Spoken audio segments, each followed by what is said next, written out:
Good afternoon, everybody. This is Paul Vizard with 38 Television and Business Network Television, and appreciate you joining us today. And actually, we've got a really cool guest that I've been excited to talk to over the last couple of weeks, and his name is William Hung. And William is now a public speaker, but you may know him from such things as American Idol, and music videos and a great album that went to #1, right, William? So tell us all about your experience. Yes, #1 with Idol, in case people don't know who you are. And I appreciate you taking the time to talk to us today. No problem. So I won the talent show at UC Berkeley, and then one day I saw the poster for like a talent show at school at UC Berkeley, and then I won by singing "She Bangs" by Ricky Martin. Yeah. So that gave me the confidence to audition for American Idol. Yeah. And hopefully a lot of people know what happened there. Obviously, there was, I think, maybe some negative comments and things like that from that. But, I think that they missed the point of the whole show there, William, because it's American Idol, and you became so popular because of doing that and having the courage to do it, for one. And yet you possibly, not sure that idol is the best word to idolize somebody, but, you embodied the whole spirit of the competition, but yet they didn't let you through. It was kind of unfair a little bit, no? No, it's okay. I mean, I didn't expect to make it to Hollywood. The chances that's not that high. I knew there was a chance, but the chance is not that high. So I didn't feel like too angry or upset, but I was a little bit disappointed because I went through multiple days of audition. Sure, but out of that, negatives, sometimes you can turn them into a positive, and you made some choices, right? Yeah, for sure. So it actually led to you, being invited to other things and performing in other places. I was very grateful, very fortunate, because and the most important decision was when I decided to sign the record contract back then, 15 years ago, because that's what got everything started. Yeah, and it did quite well, didn't it? Yeah, it was like you mentioned, it was the #1 independent album on Billboards, but it still wasn't easy to just sign the record contract. Because I don't just look at the money. I look at that as a point of no return. Like once I sign that contract, everything will take off, and I don't know which direction it will take off. Yeah, for sure. So let's fast forward a bit now that we've covered up some of the history and so on, and move on a little bit to some of the things that you did after the kind of, all the social media and everything sort of dies down, and they move on to another story, right? Well, it was a transition period. Like after about 4 years of traveling full time, performing full time, things started to slow down, and that's when I thought that maybe I need to go back to school, get a job, play it safe. Yeah. But something tells me in my heart that that's not the life that I want to live.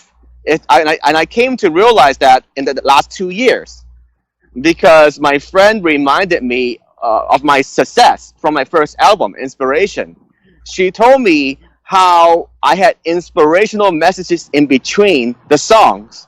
So it wasn't necessarily my singing; it was how I inspired people, and that gave me the insight that maybe I should be an inspirational speaker. That's really cool. So I noticed recently that you actually did a TED Talks. Now, it was actually 2 of those, right? Were you invited twice, or was it one Yes. separate things? Tell us about that. Yes, I was invited to do a TEDx talk for TEDx Watts in Los Angeles last year. And then this year, I got invited to do TEDx Chula Vista near San Diego, which was incredible. I couldn't believe I could get the second time. Yeah. Because first time is much easier, the second time is so much harder. Yeah, I guess you got to come up almost like a comedian. You come up with some new material, right? Yo, for sure. Yeah. So tell us what that was like to even prepare for, because I can't imagine doing a TEDx. That would have been slightly nerve-wracking, and the preparation that goes into that, and must have been amazing for you to pull all that together and talk for 20 minutes. Yeah, it was a lot of hard work. I would say that from the time I got invited to the time I spoke, it was like a 2 month window, and I had to work with multiple coaches and mentors to really figure out the message that will resonate with people. For sure, and it was definitely a message of optimism and positivity.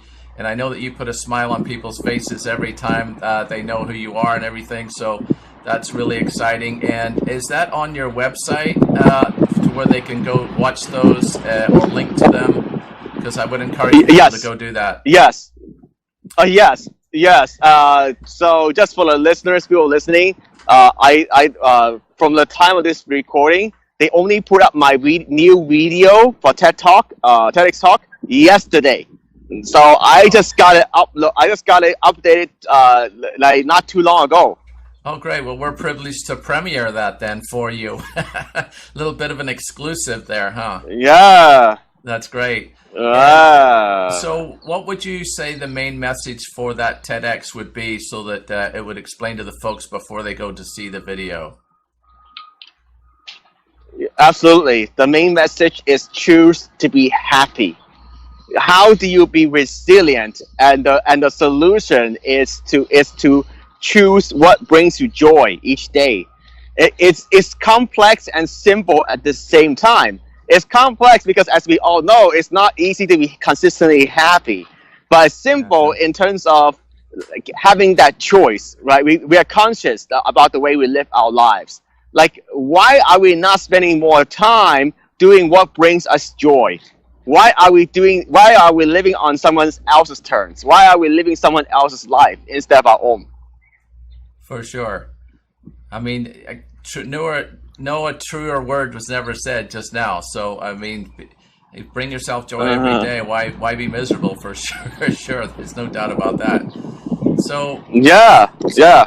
So after they watch the video there, they could probably peruse through your site, and you actually have some coaching materials you've been putting together. Tell us about that a little bit. Yes, the coaching material is still a work in progress. Is My website designer is working very hard to get that updated.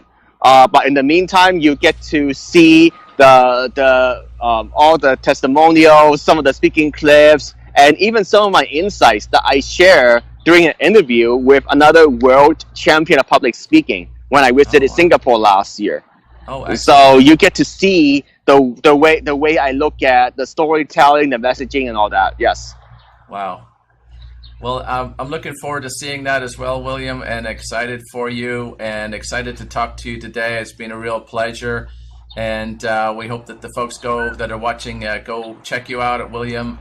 It's actually willhung.com, and just like you said, be positive. And what would you like to leave the folks with today?